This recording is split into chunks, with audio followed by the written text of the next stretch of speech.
You talk to people and they're content. They're like, oh, I'm happy with what I've got. I'm like, why? Because there's people who have a whole bunch more than you. And I was never content having a normal life. I wanted an exceptional life. I didn't want a normal car, a normal house, a normal girlfriend. I didn't want none of that. I was like, no. There's dudes out here that have the best. Why do they deserve the best and I don't deserve the best? I really believe that. And this is something I've always had inside me. I just didn't understand why I couldn't have the best stuff.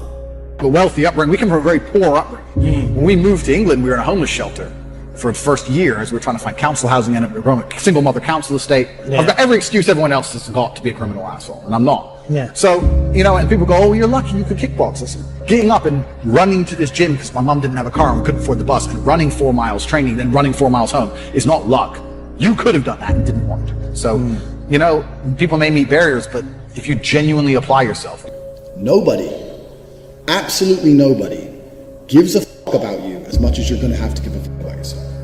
Nobody cares about you as much as they need to care to fix your life. Even your parents, even your friends, even all the people who think they care about you, they care about you. Yeah, sure, there may be 2 or 3 people on the planet who genuinely care about you, but nobody is going to come to your bed, drag you out of bed, drag you to a job, force you to work hard, go and get you a hot bitch and go and buy you a Ferrari. Nobody is going to do that for you. You are never going to have any of the things you want if you do not get them yourself. Nobody cares about you enough to do it for you. This is absolutely true. Because when you've come from the absolute bottom to the absolute top and you've done it all off of your own back and hard work and dedication and never missing a day, the only shortcut to life is to never miss a day. 1, because of compounding interest, and 2, because sometimes you get lucky. And you'll never miss a lucky day if you try every day. If you don't try every day, you might miss your lucky day. And that's what people don't understand. If you never miss a day and you never don't try and you're always on time, was I late today? No, on time, and you try and improve every aspect of your life, and you're a professional, and you try and make sure that you analyze your decisions, you give yourself feedback, you don't make mistakes, you're not lazy. If you try and you make it to the top, you end up elitist, because you look at the people down below and you're like, well, why didn't you try? I did. Oh, I did too. No, you didn't. That's a lie. We were very, very poor. Me, my mother, and my brother, when we moved to England, we grew up in a homeless hostel. So I grew up at the very end of the socioeconomic ladder. I had a worse start than 99% of people. But I lived my life when I was poor, furious at the fact I was poor. Because my ego, and I'll be honest, my ego is at a point where I didn't understand how other people can afford Ferraris and I can't. I would be 18, walk into college, and a Ferrari would drive past, and it would ruin my week. And everyone would be like, what's wrong with you? I'd be like, don't you see, this fat fuck can buy a Ferrari and I can't. Why? He's not a better man, he's not a better person than me. I'm just as good as him, if not better. I couldn't stand the fact that there are people who could do things I couldn't. So this gave me unlimited motivation to get rich. Now I found a way to get rich, and I believe that anyone who really, really, truly wants to get rich will get rich, one way or another. I always knew the answer to everything is raw action. Yeah.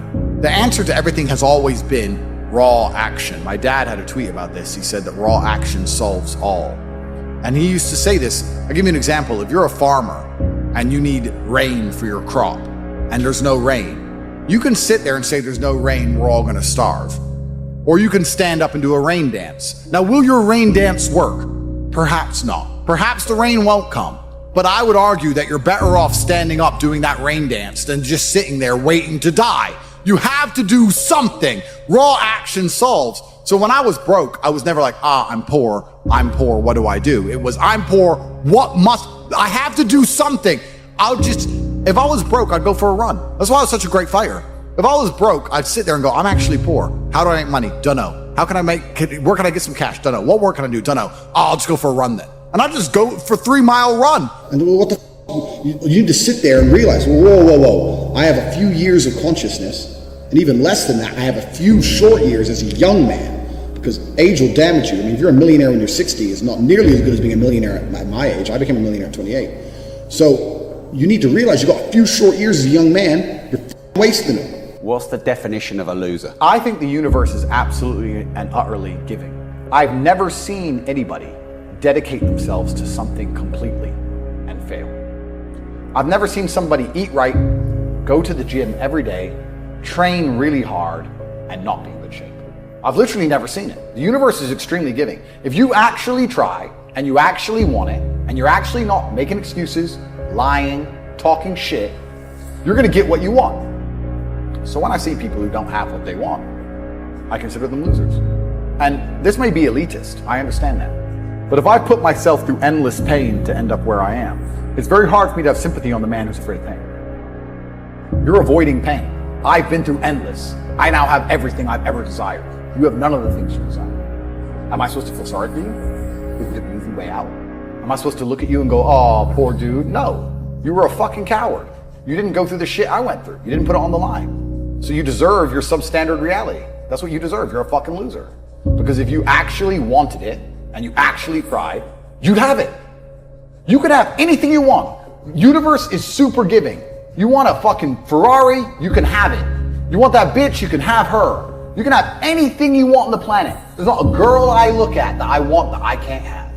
Not one. That's my reality. There's not a car I can't have. There's not a house I can't buy. If I want to go to a yacht, if I want to go to Antarctica, there's nothing I can't have. Bam.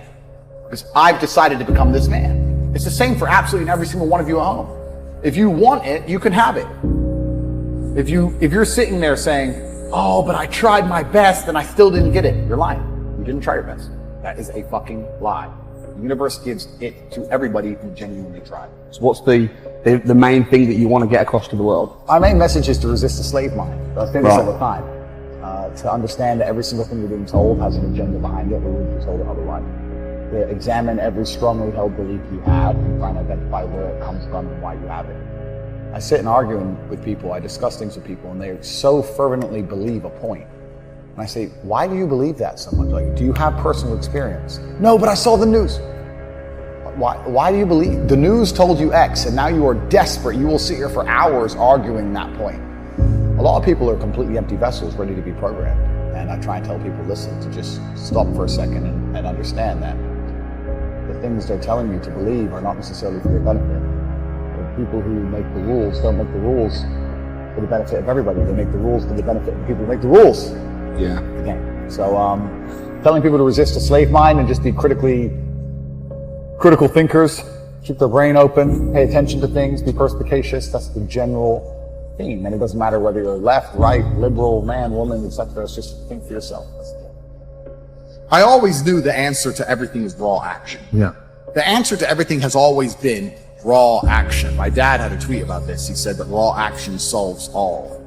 And he used to say this. I'll give you an example. If you're a farmer and you need rain for your crop and there's no rain, you can sit there and say there's no rain, we're all going to starve. Or you can stand up and do a rain dance. Now, will your rain dance work? Perhaps not. Perhaps the rain won't come. But I would argue that you're better off standing up doing that rain dance than just sitting there waiting to die. You have to do something. Raw action solves. So when I was broke, I was never like, I'm poor, what do I do? It was, I'm poor, I have to do something. If I was broke, I'd go for a run. That's why I was such a great fighter. If I was broke, I'd sit there and go, I'm actually poor. How do I make money? Dunno. Where can I get some cash? Dunno. What work can I do? Dunno. I'll just go for a run then. And I'd just go for 3 mile run or go hit the punch bag and get better. This resonates so deeply, man. This is exactly what I did. That's exactly. You just have to say, well, I have to do something. I can't just sit still and die. A lot of people are happy to just sit still and die or jerk off and go to sleep and take a nap. Well, if that's what you want to do, then you can say a loser. That's fine. I'm glad there are losers, because if everyone had Lamborghinis, my Lamborghini wouldn't be fun to show off. I need you to look at it and feel the deep pain in your heart of regret and failure. That's the whole point of it. I need to drive my Bugatti and everyone be looking at it going, I'll never have one of those. And I can get all their energy and feel it all, and it makes me happy. Fantastic. So you can sit at home and do nothing. But when I was poor, I had to go for a run. I couldn't sit still or lift weights or do something. I couldn't even sleep. So raw action solves everything. And I understood that at a young age. But as you get older, you get to look back and you get to put your whole story together, the whole tapestry together. I knew I wouldn't stay poor. Did I ever think I'd get this rich? Well, I never said I wouldn't, but did I ever think it would probably happen at this level? No. But it's amazing how the compounding interest of just endless raw action adds up. I've never had a lazy day. I've never skipped work, never missed an email, never had a day off, ever. You name if you were to go through the last 3 years of my life, you will see that there's never been a day where I wasn't doing what I was supposed to do. And it all just adds up, and then monumental success comes, and you get to laugh at everybody else, ha ha ha, and life's great. But I really believe God's given me one of the best lives, and I can't complain about anything bad that's happened. It's all been fantastic. And the majority of people are losers. And this goes back to why, when we were saying earlier, how I know the elites view us. Because I'm from a council estate in Luton, a single parent household. And I've only been rich 10 years or so. And I despise losers. So imagine you're a billionaire born into a family, a lineage which has controlled Earth for hundreds of years. Imagine how much they despise us. Do you think they give a fuck about putting a bullet in me? Do you think they're gonna have any sleep at night, miss? Do you think they give a solitary fuck about you missing your fucking parents' funeral because of the common cold? They don't give a solitary shit. Why would they? Because I already know how I feel when I listen to losers complain. Because this is what happens at a certain level of competence and power. You just get to a point where you're like, I'm tired of hearing your fucking excuses. That's bullshit. And you become, to a degree, yeah, cold and psychopathic. It's true. That's what happens. And I get it all the time. I get thousands of emails a day. Everyone I grew up with, people I know, I get it all the time. They'll message me, hey man, just unlucky. You are not unlucky. You are a lazy fucking loser. You are not unlucky. You're breathing. You're lucky. The unlucky ones are gone. You're alive, and you are a lazy loser. So a loser is anybody who does not have everything they want at the drop of a hat. That's who I call a loser. Because I have absolutely everything I could ever possibly desire. And if I wanted something that I couldn't have, I guarantee you, we can speak again in a few months and I'm fucking home. It's interesting you say that, because I have this saying, and nobody can understand. I say money's not real. And people say, what do you mean money's not real? It's not real. Money's not real. It's numbers on the screen. It's not a real thing. And once you start putting systems in place that generate huge sums of money, and once you get to the point where money basically has no value, like I do, I can go buy a Ferrari today and my bank balance will look like this. It doesn't change it. So this money isn't real. It's just numbers. It's all fucking invented. It's printed from the sky. It's garbage. You just have to find a way to make people understand your value, and yeah, it can just appear from absolutely nowhere. And I went from completely broke to hundreds of millions of dollars. And I know what you're saying in regards to this other world, because there is a subsect to humanity. It's kind of strange. When I was broke, when I was on a council estate in Luton, I thought everyone was poor. And now that I have money, it kind of feels like everyone's rich. I go to buy a plane and they're like, no, I'm sold out. Thought you fucking sold out of planes?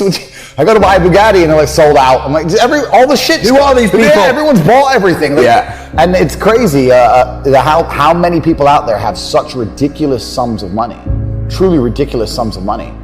There are so many rich people in the world, and it's kind of like your reality is based on, it's the Matrix, right? If you're broke, everyone's broke. If you're rich, everyone's rich. And a lot of people have this separation. I was lucky to live in both worlds, but a lot of people have this separation. A strong body is a strong mind. Secondly, there's a lot of discipline required in fitness, and discipline can be applied to universally to all things. Discipline is a skill you can pull out of your pocket and apply to anything. You can force yourself to do something you don't want to do because you're disciplined, not because you're motivated, like we said earlier on, not because you feel like doing it, but because you're supposed to do it. Thirdly, this is something that not many other people say, so I'm going to say it. There is a unspoken rule amongst men, and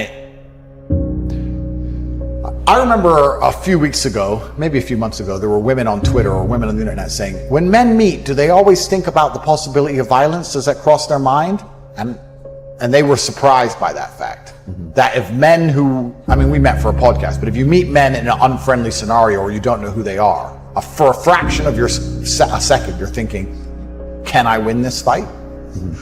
Are they going to attack me? It crosses our minds. We live in a very physical realm.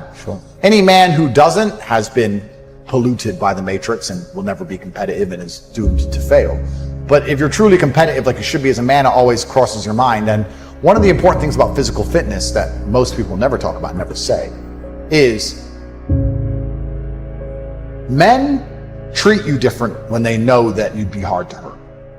Life treats you different. Women certainly do. That's an obvious one, right? Women like muscly guys because muscly guys can fight. Obviously that's not the case, but that's how they look dangerous, right? But men also treat you different, which means society as a whole treats you different.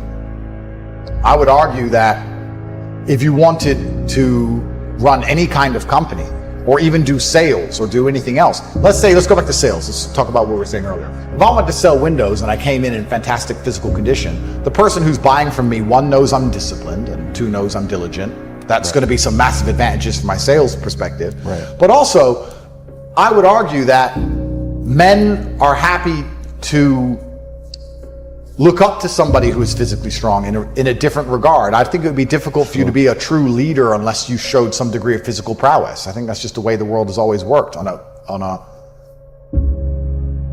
a deep level. When a man looks at a guy who's 6'8" and jacked, and he says, "We're going to go into battle," you're more motivated to go into battle beside him because he's 6'8" and jacked. You feel like you're going to win. You like the idea of being led by a warrior. Right. So there's that huge element to it as well. And the final part of it all is that it's so much easier to keep something than it is to gain something. And once you're in good physical shape, it's actually so easy to maintain as opposed to ever get there. Mm-hmm. It's so hard to get there that if you ever get there, you may as well just keep it. Right. It's because it's so easy to keep as opposed to lose. And I think it's in today's world, it's also a huge status symbol because we live in a world now where most things can be bought. You can buy Instagram followers, and you can hire a Lambo, and you can buy a hot chick to stand next to you, but you can't yet buy perfect physical conditioning. That is showing the world that you did it. One rep at a time, it's earned. You have to earn it. And it's one of the few things left that has to be earned the hard way that you can't buy, which I think is also very important. We can also continue to answer this question because you're going to feel different. You feel different as a man when you know you can, and I'm a peaceful man, but when you know if things happened or if someone tried to hurt the woman next to you, you could destroy the man who's trying to do it. You feel different. There's an aura that people can smell. The woman can smell it. Predators can smell it. Maybe perhaps if I was built differently, I would have been treated differently in jail. Good point. Yeah. But everybody looked at me and they knew who I was and they thought, that's messy. Not him. It's just how humans work, right? And it's just how the whole universe works. It's how the animal kingdom works. Even lions and tigers, as fearsome as they are, go for the weakest antelope. They don't want a hard fight. They just want to eat, right? Even mating partners. Yeah. 100%. So society is the same. I'm sure there's scenarios in my life where I've walked down a street and I've been left alone, and the person who walked after me a few seconds later, because he wasn't built like I was the one who got mugged. I'm sure that's happened at some point in my life. But I'm the hard target. And I like feeling like the hard target. And I think that I approach life differently knowing I'm the hard target. I think you should go through life with respect. Yeah. I think one of the biggest problems we have in the world today is too many people have just become comfortable with being idiots. You talked about rage bait. Yeah. 99% of streamers are idiots. They're running around insulting and abusing and pranking innocent people and playing stupid games and insulting people they don't know. I don't find any of that funny. I don't think any of that's appealing in any way. When I see these idiot streamers running up to innocent people and scaring them or insulting other people they barely know for views or all of these kind of things, I think it's extremely infantile. And I think that not too long ago in the world, it would get you hurt. And I go through the world with respect as much as possible. I try not to disrespect people because I understand where I'm from. If you disrespect people, real bad things can happen. So I'm not the kind of person who's going to sit on Twitter and just insult random people. I think that's stupid.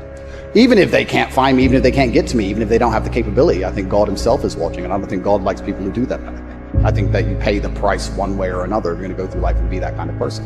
You should be respectful to everybody. I'd be respectful right up to the point I hit somebody in the face. Why wouldn't I be? That's just how I am as a person. So I think being respectful is extremely important. I think it's what the world is missing. I think it's especially what the crypto community is missing. Interesting. I think the entire world is missing respect. I think there's a lot of people with a few followers and a big mouth who, perhaps because they live in a failed state like California and they live in a failed city like LA, they just go through life and they do a bit of drugs and their friends do a bit of drugs. I don't do drugs. Everyone just talks constant shit and nobody has any honor or respect anymore, and there's crack addicts everywhere and houses get robbed and rappers get shot and nothing matters. You just run your mouth, right? But if you live in other areas of the world, if you lived in Moscow or Bucharest and you were the kind of person to just talk shit on Twitter, you'd pay the price for that. You have to be a lot more careful in other places. I have a lot of guys ask me, similar to your question, a guy will come to me and go, how do I get a girl? I'm like, bro, you're a loser. Yeah, but I know, but how do I get a girl? Well, you're a fucking loser. You're a loser. Why are you asking me? It's like saying, how do I win a race with a push bike? You're racing Ferraris. What do you want me to do? Yeah. There's only so much you can do. There's only so hard you can pedal. There's only so many tricks and tips. There's only so many game things you can say, so many pickup lines. If you're a loser, it's going to be very, very difficult, and it's going to get harder and harder. The game is rigged to become harder and harder for men. It's not getting easier. It's going the other way. And if you're going to be on a racetrack and there's going to be Ferraris there, and you're going to be on a pedal bike or in a Nissan, you're going to get smoked. That's the game. You have to up yourself. You have to improve yourself. I'm not going to lie to anybody here and say you don't have to improve yourself. You can stay a loser and get chicks, because you can. Yeah. You can. I've never met somebody with a fantastic life who did not completely and utterly believe in themselves. I've never seen somebody massively succeed and they didn't believe in themselves, ever. I've never seen somebody who just allows life to happen to them and become blown off course by some sadness, end up doing massively monumental and important things. I've never seen it. And if she leaves me afterwards, let's say she just likes to leave men, I don't care. I'm still working. You're still crying. You can't possibly ever beat me. I will continue to beat you into eternity, as will my bloodline. You will sit and pay the price for the rest of your human years. Even your ancestors above you are disappointed in you, and your offspring for the rest of your lineage will look up and say, my great-great-great-grandfather was a loser because I broke his heart, and now we've been broke ever since. Yeah. I wake up every day and I think, how do I make my life better?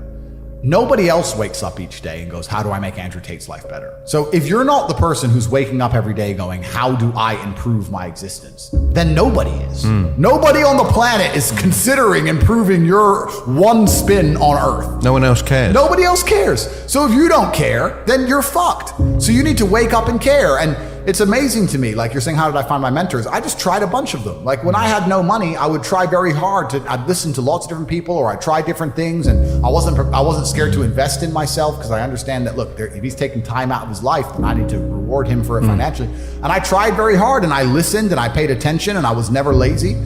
I don't believe there's a person on the planet who pays attention, tries their best, is never lazy, is on time, works hard, has a mentor, and is giving it his all, who isn't rich. I don't believe it. I think that if you do all those things, you're rich. And if you don't have any money, you're missing one of those key elements. Now, you can fool yourself and you can fool everyone else and you can pretend you're doing them, but if you're truly honest with yourself, am I finding people who are trying to teach me what I want to know, and am I trying my best?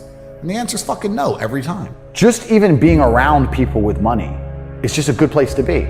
I'll give you an example. I was in Romania, and I have the largest car collection probably in Romania. I have 28 supercars, everything you can name. And I went to a town called Cluj-Napoca. It's on the border of Hungary. And I drove there in my Chiron, and I parked up, and a kid came up and he said, hey, can I take some photos of your car? I have a car spotting page. I was like, yeah, whatever, cool. And he goes, yeah, okay, I'll just be a few minutes to this. So he took a bunch of photos, and he come up to me and goes, hey, do you want the photos? And I was like, not really, I already have photos. And he goes, oh yeah, okay. Well, if you want them, here's my email address. And I said to him, why do you do this? Like, you spend all day standing around taking photos of other people's cars. Is that not a waste of time? I thought it was a waste of time, but I was wrong. He goes, oh, well, I skipped school and I skipped college because I knew if I take pictures of expensive cars and email them to people, I'll have email addresses of the richest people in Romania. Yeah, smart. I was like, you're clever. I ended up hiring him. He works for me now. Yeah. I was like, I like you. He got himself a full-time job that day. So he understood, be near the money. I have no money. Money's over there. Well, let me get closer to it. Like, no point staying over here on my fucking own. Let me at least get closer to it. That was a 17-year-old kid. Now he's making 10 grand a month in Romania from me. So like, at least being closer to it. So that you're right. People should, even if they haven't got a penny in the world, should be going to these meetings about real estate, about investing, that especially if it's cheap, they should go. Just meet other people who at least have money. Have conversations about money. Talk about it. How are you going to get what you don't talk about? I will say this because I say it on every single podcast. If they lock me up for some insane bullshit, The Matrix has attacked me. if I carry on the trajectory I'm carrying on, they're going to put me in jail because I'm too influential. For the people watching at home, they just need to sit and understand that the system does not make rules for the good of you. It makes rules for the good of the people who make the rules. And a lot of the life paths laid out to the average man at home today is not for their own good. It's only going to lead them to depression and misery. There's no evidence in my file because I've done nothing wrong. Everybody knows I'm innocent. This is a huge injustice the way we see it. They should not be detained at this point. There are not even charges filed against them. People are trying to set him up to look like he's something that he's not. They best get this guy, because if he comes out and he's free, oh my gosh. Can you imagine if he comes out and he's free, what his first life is going to be like? It could break the record. It'll be the talk of the world. on how many people. It'll be banned in countries. It'll be feared, because if you go after a person like this, you better have proof to arrest them or get them. You don't go through somebody like this because they become a big figure and their message becomes bigger, specifically to the people that didn't listen to it before or hated it. They're going to say, why are you trying to silence this guy? And you don't think Andrew's going to come out telling the story? The point I'm trying to make is smart work or intelligent work is something that most people use to hide and disguise their laziness. And I'll tell you why. Because if you're not a lazy individual, the first thing you do is you dedicate your entire life to work. Like I just said, every check is work, every gym session I go to is work, every car I drive is work. I'll film it, I'll use it, whatever it is. Every single thing I do inside of my existence is work. Once I've used all of my human time, every single waking second of every single day, and I now have a pile of work I can no longer complete, then I look to streamline. And then I go, okay, I've been awake for 17 hours and my work isn't finished. I need to find a more efficient way to get my work done. That's when you start being smart and efficient. But until all of your time is used, smart and efficient is a disguise for laziness. It's flawless, right? You don't need to be smart or efficient. You work. I have people inside of Hustlers University. You just said I conquered TikTok, right? There's a guy inside of Hustlers University who's 16. He's making 45,000 pounds a month. You know why? Because he takes my old interviews, he makes TikToks, and he puts them on TikTok. He does 300 TikToks a day. He just works. Doesn't think, doesn't try and be smart, doesn't try and be efficient, doesn't try and change the world. He sits his ass there on his phone and fucking works. And now he's making 45 grand a month. I've told this story on other podcasts before, but I've been an envious person. I've told this story because it was so pertinent to me about how most people don't care. I was walking to school. I was walking to sixth form college in Luton. I was 16, 17 years old. And I used to have to walk about an hour each day to school, and it was raining, and I was walking. And I was walking with three of my friends, and a Ferrari, it was an F430, I think, pulled up at the... That was my first Ferrari. Pulled up at the lights, made a bunch of noise, and I was standing there, and I watched it, and then the light went green, and he just tore off. And I said to my friends, I was like, bro, how do we get Ferraris? And he's like, what do you mean? I was like, my mom is on a council estate, single mother. She raises 3 kids on 300 pounds a month. We can barely afford food. He has 200 grand for a car. Liquid for a car. Something is broken. None of the teachers at school have Ferraris. None of our university professors have Ferrari. No one else I know has a Ferrari. What do we have to do to break the matrix and find the money? This is all a lie. I want a Ferrari. And my friends were like, don't know. That's why I have Ferrari friends. Well, no, that's why I have Ferraris and they don't. That's why I now have 33 Ferraris. Because I was envious. I was envious of this man. Most people don't care. But you turned envy into learning how to figure it out. Well, I turned envy into anger, and anger is power. But what we have people doing now, because they don't believe in themselves, because the matrix has dampened their soul, when they feel envious, because they want to level the playing field, which is all envy is. Instead of trying to elevate themselves, they try and drag others down. So when people look at my life and they're envious of me, what they should say is, he's truly from the most humble possible socioeconomic beginnings. He is a person of color from a council estate, a single mother household. He is the bracket of criminal. He's at the bottom, and he made it up to the highest echelons. He's on the phone with Elon Musk and his ability. He can do it, I can do it. What's the worst advice anyone's ever given you? It's a good question. I've seen a lot of bad advice on the internet. What's the worst advice anyone's ever given me personally? I never really listened to anybody. So it's hard for me to talk about advice because I never listened to it. The traditional path to wealth is terrible advice. To go to university, get a degree, get a job, blah, blah, blah. That's terrible advice. We already know that. We talked about that. I think follow your passion is also a terrible piece of advice. Yeah? Yeah. People say, hey man, you need to find what you're passionate about and do that. And what they're trying to say is only do what you like because you have no motivation to do anything else. And motivation in and of itself is a scam. I don't believe in motivation. I believe in discipline. I am not motivated to do the things I'm supposed to do every day. I don't wake up full of joy that I have to go to the gym or that I have to work or deal with crap. I don't feel motivated to do them. I'm disciplined. I do them regardless of how I feel. Whether I'm in the mood to do it or I'm not in the mood to do it, it gets done. That's discipline. Discipline's a real thing. Motivation is fleeting. Yeah. You're never going to be permanently motivated. So when someone comes along and says, oh, do what you're passionate about, what they're saying is you'll have endless motivation, and then you'll be able to try hard. If you're the kind of person who can only try hard at something he enjoys, then you're going to fail. Because most things you enjoy don't pay any money. If they paid money, you wouldn't enjoy them. It's called a job, right? Nobody likes their job. You like your hobby. I'm sure you like playing video games. Maybe 1%, 0.1% can make money from video games, right? Most people, you ain't ever going to make it. Yeah. Do you think the guy in China who owns a concrete plant is passionate about concrete? Do you think he's sitting there stroking it at night, naked in bed? Fuck no. It's money. Be passionate about success. If you're passionate about money, then you can be passionate about anything. I'll be passionate about any business on earth that pays me. If you pay me $1 billion to dig that hole, I'll be very passionate about that hole. I will dig that hole with passion for the cash. Yeah, because you know the cash. For the money. Yeah. That's right. So when people come along and say, oh, you need to find something you're passionate about, follow your passion. Bro, you're going to follow your passion to the fucking food bank. You're never going to make any money that way. You have to sit there and go, what is going to pay me? Most men's dream is a Lamborghini, let's say. And they have to save, and they have to finance it and work out how they're going to pay for it, and they have to get the garage for it. And it's a big deal. So by me trivializing that big deal, it highlights to me the echelon of my life. If I walk into a car dealer and say, what have you got right now? Oh, this and this. Okay. Don't ask the price. Don't care what it is. Don't care what it costs. And pay for it. And then leave it at the dealership for 4 months before eventually it collects on a truck, because I never even pick it up. And it goes into some storage unit somewhere.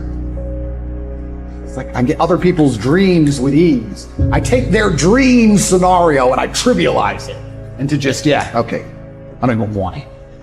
And I think that's what I enjoy about it. It's kind of like That is hedonistic. Well, it's kind of like a man's in love with a supermodel.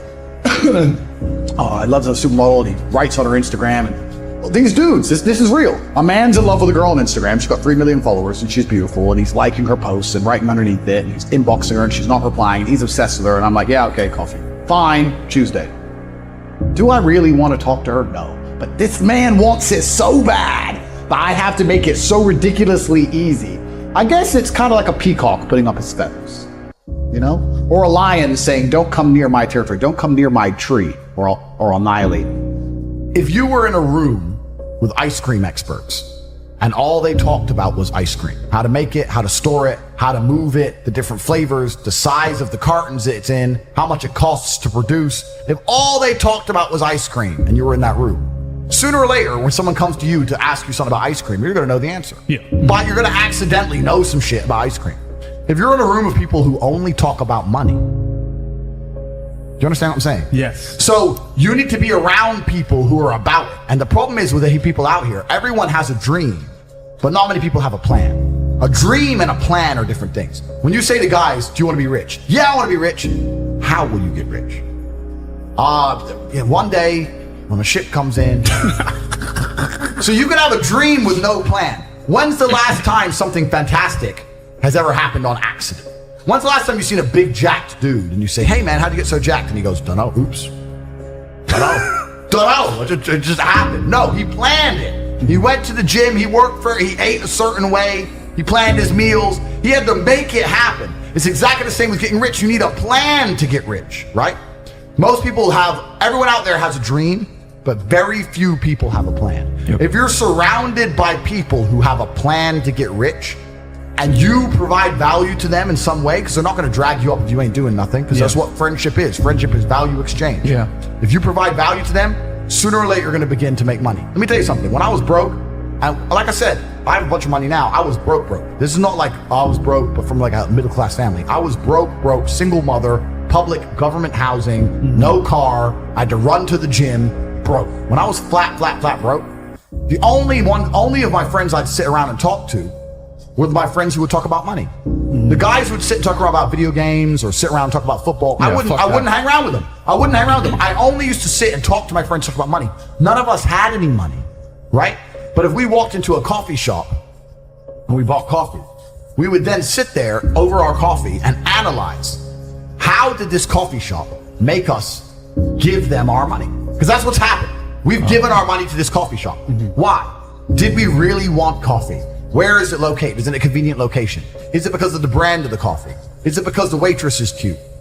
Why are we in this particular coffee shop? Why didn't we go to that one? Why are we in this one? If we were to open up a coffee shop next door, how could we outcompete this one? What's the rent for this place? What's the margin on a cup of coffee?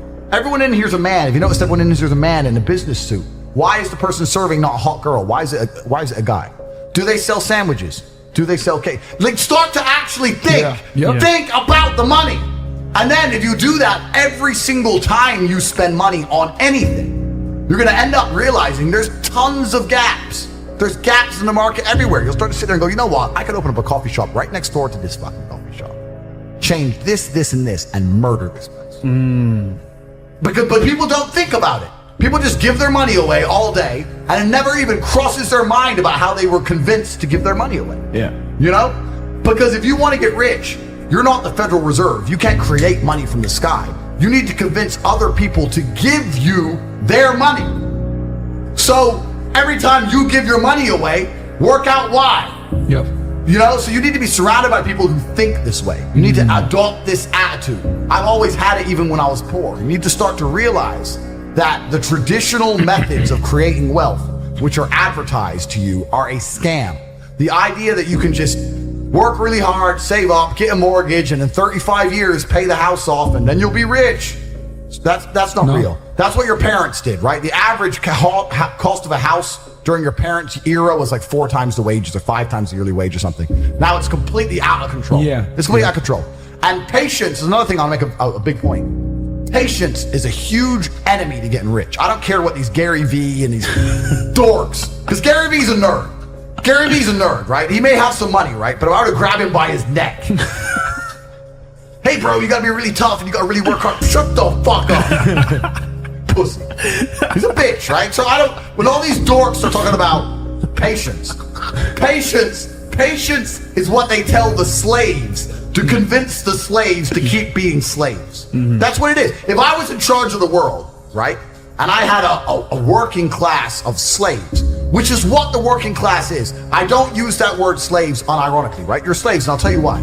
If I can create something from thin air, and I can create unlimited amounts of it, and I can make you give up your life for this thing, you're my slave. If I could create dollars from thin air, unlimited amounts, and I can make you sacrifice your life. Fiat currency. And make you sacrifice your life for a tiny percentage of what I can create from thin air, you are my slave. Because even if you say no, I'll say, I'll give you some more. Oh, okay. Oh, here's some more of the free thing I make. Here, go do it. Go clean the streets, idiot. You're a slave, right? So the slaves, what they do to keep the slaves being slaves is they advertise patience. Don't worry. Here's what you do. You go to school, you go to college, you go to university, you get in debt, you get a mortgage, you get in more debt. You work really hard. Don't worry, your life's shit now, but in the future it'll be good. Don't worry, a good day's coming. You might retire with a 401k. Keep working, keep going, slave. You can do it. Patience is how they trick you into keep being a slave. Yep. I turned myself from no money to my first million in 2 years to 30 million 3 years later. That's how fast you can make money if you're about money. If you're about it, right? So I've never believed in patience. You gotta forget the patience. You gotta forget the people who Money loves speed, man. Money loves speed. Yeah. You gotta forget the people who aren't about money around you. It's gotta be all you think about, all you talk about. You gotta start producing. You gotta start attracting attention one way or another. And if you do all those things, you will start to make some money. But next time you're sitting with your friends, this is a challenge for every single person watching this. Next time you sit with your friends, unprompted, come in, sit down, and just join in the conversation. Just join in whatever they're talking about. And after about 20 seconds, sit and think, this is bullshit. This is not gonna make any of us rich. They're talking about this, that, this bitch, fucking football game, this guy, this is not gonna make any of us rich. Nonsense. Eureka! A wealthy upbringing. We come from a very poor upbringing. When we moved to England, we were in a homeless shelter for the first year as we were trying to find council housing, and we were growing a single mother council estate. I've got every excuse everyone else has got to be a criminal asshole, and I'm not. So, you know, and people go, oh, well, you're lucky you could kickbox. Listen, getting up and running to this gym because my mom didn't have a car and we couldn't afford the bus, and running 4 miles training, then running 4 miles home is not luck. You could have done that and didn't want to. So, you know, people may meet barriers, but if you genuinely apply yourself. 60 in the world, Lou. Man. How did we pull this off? Didn't I see you working in Chipotle? Yeah. Bro, Tristan I was a brokey. You were a brokey. Tristan used to work in Pret. He was a brokey. And I used to work in a fishmonger's carrying boxes of ice. We used to be brokies. We were brokies. want to make something very clear. I come from a very poor family. My mother and father broke up when I was 11. My father stayed in America to play chess. There's no money in pro chess. My mom and I, we all moved to a homeless shelter in Lutening. I grew up in a homeless shelter. So I grew up as poor as you can go. And I went to a council house, went to a really bad school. Full house. Just us two. Oh, you're full? Full. Okay. Nathan and Andrew have been looking for a cheap hotel for well over an hour, but haven't been able to find anywhere within their budget. I had no money. I'm carrying boxes of ice. I'm a smart guy. I'm not playing chess anymore, right? I need to do something which drains me so that I can go to sleep at night without frustration. And if I kickbox, if I run 3 miles to the gym and then fight for 3 hours and run 3 miles home, at least I can sleep. I literally couldn't sleep. Kickboxing was my answer. I just started kicking people's ass and I just felt a little bit better. That was kind of how it worked. When I was 21, me and Andrew used to have no food. I used to drive my broken Volkswagen Golf to the KFC restaurant in Dunstable, United Kingdom. And I used to sit in my car. And you couldn't ever eat anyone's leftover food if they ever had their mouth on it. But at KFC, they used to buy buckets. And I would sit and wait for people to sit outside, eat their meal, and leave the bucket on the table. And I used to go and take that bucket, 3 or 4 pieces of chicken. And I used to collect 20, 30, 40 pieces of chicken that were perfectly fine, left in the buckets. And I used to go home and I used to freeze that chicken. And me and Andrew would break it up, put it in our rice, and that was our meal. That's what sustained us for that hard year. That year we had when I was 21 and you were 22. That's how broke we were. I used to scavenge chicken from KFC because I thought, fuck it, I'm not dying, and I'm not losing my kickboxing fights because I don't have enough protein. What am I going to do to make it through the day? That's how broke I was. Growing up around a bunch of other poor kids, and we'd be walking to school or walking to college, and a Ferrari would drive past. And they'd go, oh, cool, Ferrari. And I'd say, doesn't that annoy you? And they're like, what do you mean? He knows, he's hacked the matrix. Don't you see? How does he have 400 grand for a car? He knows something we don't know. Well, aren't you annoyed that there's people out there living a lifestyle that we can't ever aspire to? We're never going to work a job and pull this off. Doesn't this bother you? And they all be like, no. But me, I was always angry. One of the most telling points of mine in Andrew's life is at the time he was just fighting. Because Andrew turned around to me one day when I got home and he said, you know, bro, I'm just going to start selling for insulated conservatories. I'm going to get you a job. We'll combine our money. We'll be on £3,000 a week. It's not bad. I looked at him in the eye. I said, Andrew, you can't do that. You can't accept that job. You can't come work for my company, because once you do, then that's who we're going to be. You've got to think of something better. You do your training, you do your fighting, you're exhausted all day. Take the time, spend the day thinking, researching, and find something better. I'm going to go and make the money. I'm going to make sure that our heads stay above water. And that's one of the most important decisions we ever made. So I sat in my room. Next day I wake up. All right, I need to get rich. And I'm starting from nothing, right? So I get on my laptop and I start Googling, what is money? Where does it come from? How does money work? And then I started learning about fractional reserve banking, the Federal Reserve, how it's not linked to gold anymore. I didn't even understand how banks work. I didn't understand any of this shit. I started looking it all up, and I spent a good 3 or 4 days studying. And then I got really angry because I realized that money is bullshit. It's all a lie. It's printed from the sky, and I still don't have it. Are all the no Bugatti people poor? Of course they are! Are we all, like, but Lambo owners poor? Yeah. Oh, shit! This thing goes!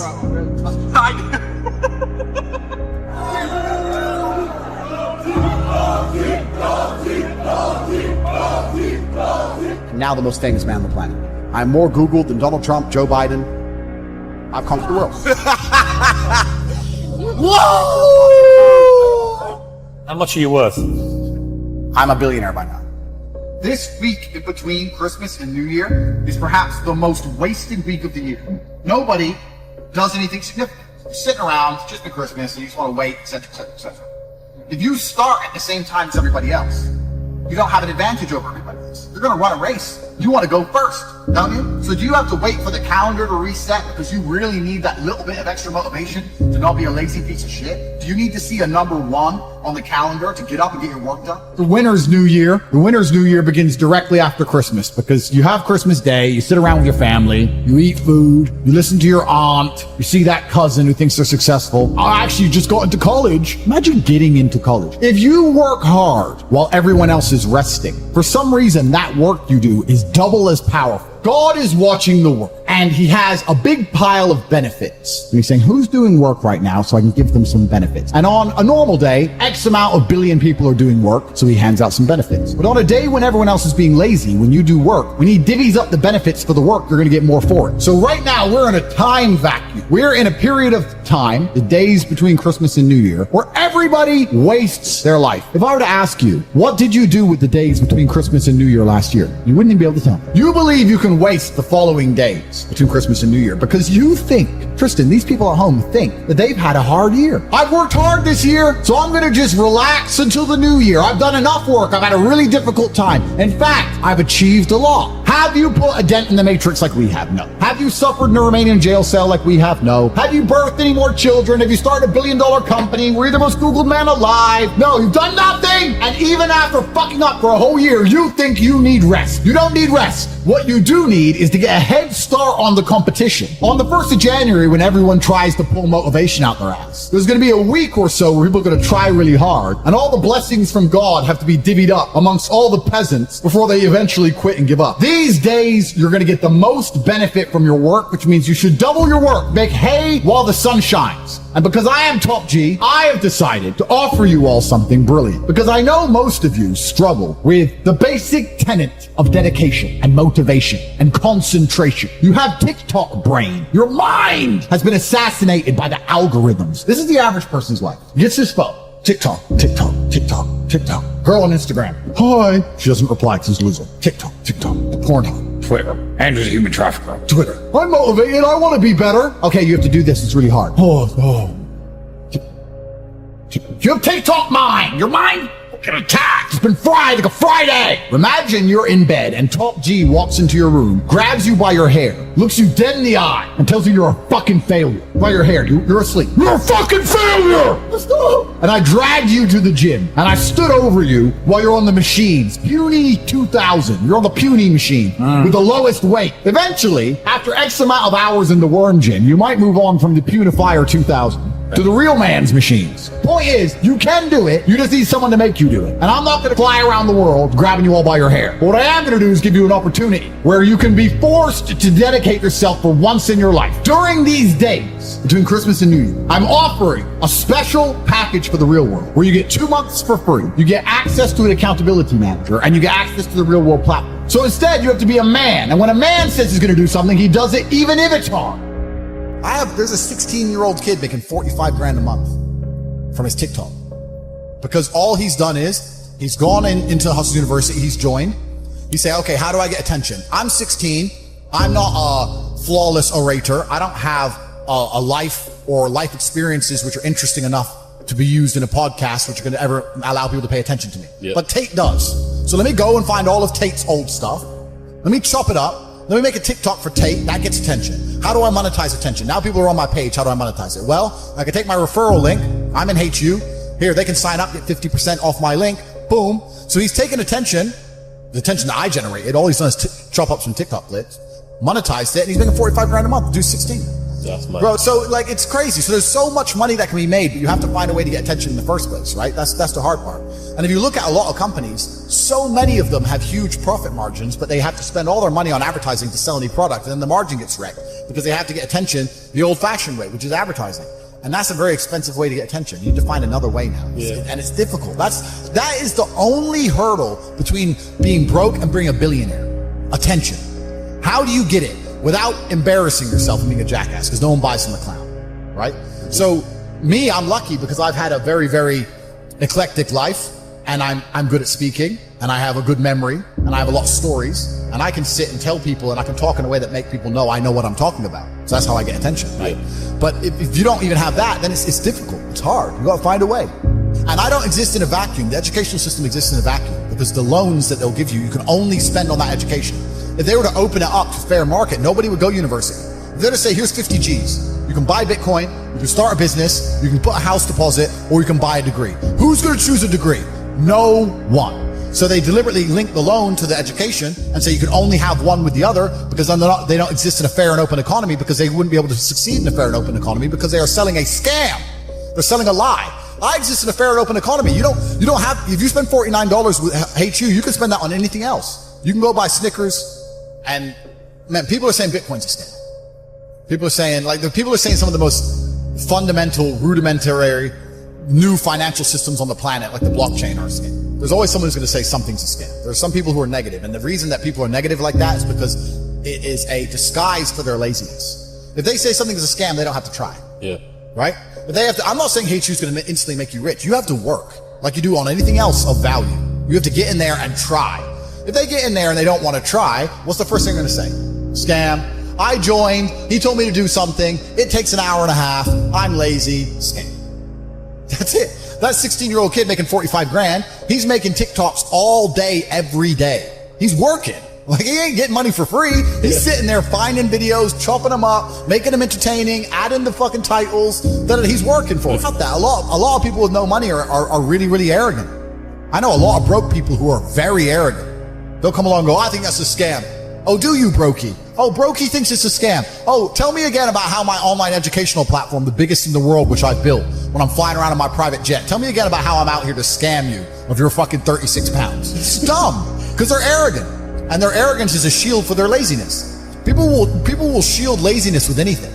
No one wants to admit they're lazy, so they'll shield it with disbelief. Ah, that's a scam. Or I don't work hard, I work smart. Bollocks. More cover. Just anything it takes to say, I don't want to work. Do you believe in that? Work smart or not harder? I believe in both. Yeah.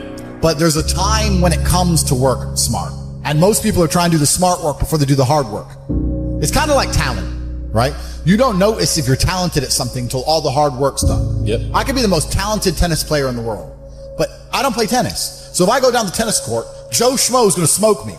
I don't get to see my talent until I've worked so hard that I'm in the top 1%, and now I'm beating them because I have some God-given gift. Yeah. You understand? Yeah. You have to do the hard work first. If there's no hard work, there's no smart work. So someone's going to sit there and go, I work smart, I don't work hard, so I only have to work an hour a day.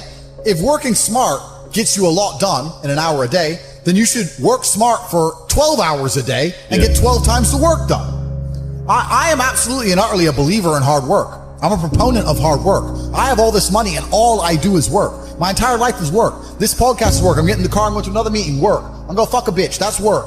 She's going to be on my arm at the fucking Cannes at the film festival. That's more credibility. I consider it work to fuck her. That's work. I want to go to the gym so I'm in good shape. Work. It's all work. My entire life is work. And people don't want to look at life that way. They want to talk about work-life balance and being lazy and all this crap. I don't believe in any of that. I believe in, if you want to win, you have to outcompete the man who's prepared to do nothing but work. It's player versus player. If you're going to sit there and go, I don't want to work more than an hour a day, well, the guy who does want to work more than an hour a day is going to beat you.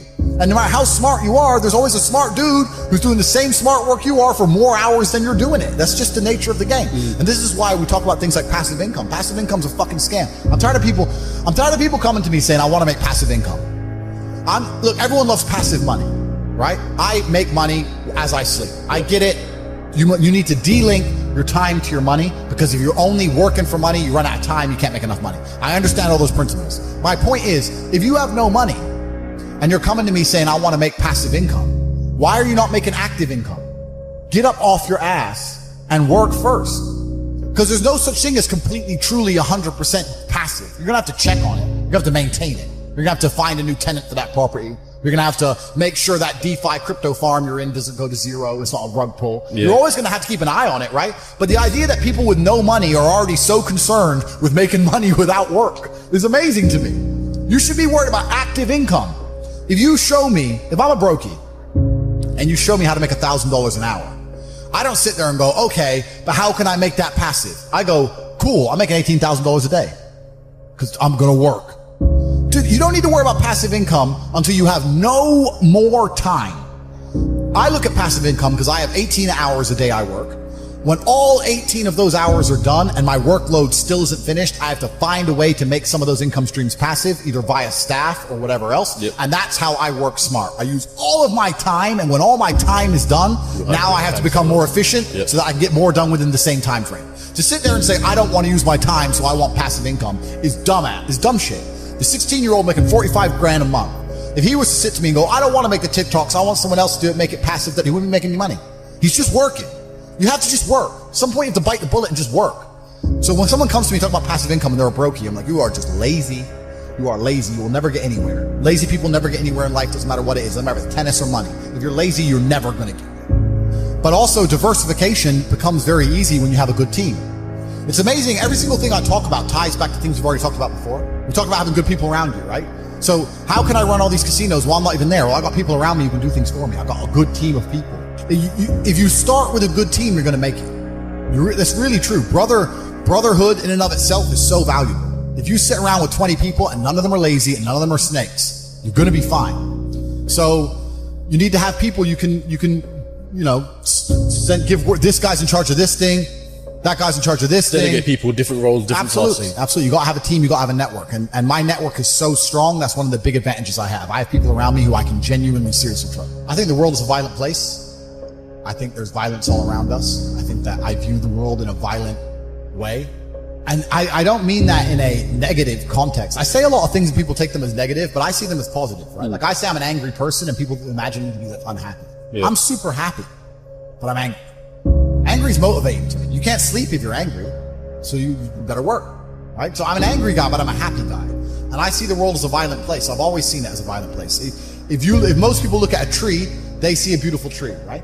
If I look at a big, strong, beautiful tree, I think he must have fucked up every other little sapling around him. He took all the water, took all the nutrients, he destroyed them all. There was once 20 trees, and all 19 are dead. And they got one tree left, the big G, top G tree. Oh, no, one. Top tree. That's it. That's violence. Violence got him there, right? He destroyed his enemy. That's how he got to the top. You see a beautiful tree, I see violence. You understand? And that's the true nature of the universe. You have to learn that you have to take things from other people. And by taking it, I'm not saying go rob a bank. I'm not saying that. I'm saying completely the opposite. You can be a philanthropist. I'm taking money from everyone inside of HU, but I'm changing their lives. It's a good thing. You can take money in a positive way. Most people don't look at life that way. And when you look at life that way, you need to start identifying. One of the things we teach inside of HU is to identify every single time your money is taken from you. So I say this to people. I say, for the next 2 weeks, every time you spend money, even if it's £1, write down how they got it from you. I'm like, what do you mean? I'm like, all right, cool. You're walking down the street, you're going to Starbucks, you buy a coffee. Why did they take your money? Well, I wanted coffee. Yeah, but how? Okay, you wanted coffee, right? Cool. Did you only want a coffee because you saw Starbucks, or did you want coffee beforehand? Why did you want their coffee and not another coffee? Did you buy a cake as well? Why did you buy a cake? All right, cool. So now you identified how they took your money. Then realize how they could have took more of your money. You bought a cake, but you didn't buy a sandwich. Why? The sandwiches weren't on display, or they looked cold, or they looked rubbish. Or the woman who was serving me was old and ugly. Maybe she was a young cutie and talked to me about bologna sandwiches or a ball.